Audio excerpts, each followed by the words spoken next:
Looking at the Arab-Palestinian community within Israel as enemies, as a fifth column, but also as inferior.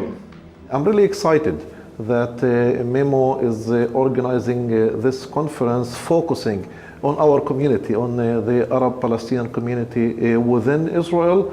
Usually the discussion about the Middle East and the Israeli-Arab or the Israeli-Palestinian conflict would focus on the general conflict and the situation of our people under occupation in the West Bank and Gaza, and there is less attention to the plight of the Arab-Palestinian community within Israel. So we have deliberately chosen this occasion, this timing in the post-election period to discuss these issues. It's extremely important also to discuss specifically the nation-state law that was adopted by the Knesset last July.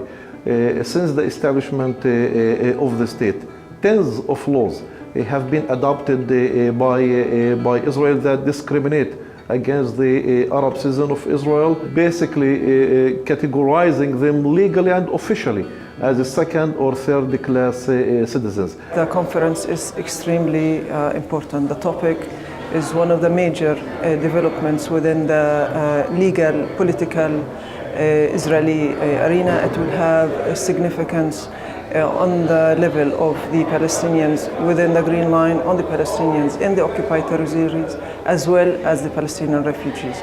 So it's a timely issue, very crucial, and I think it's very important to gather all of these people to give different angles about the implications of the law.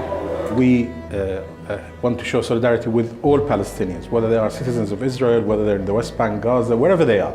And so it's important for us to learn as much as we can the reality of what is happening to the Palestinians who remain after the 1948 war against the Palestinians, which resulted in an expulsion of 750,000 people. According to the Adala website, there are over 60 laws that discriminate against them.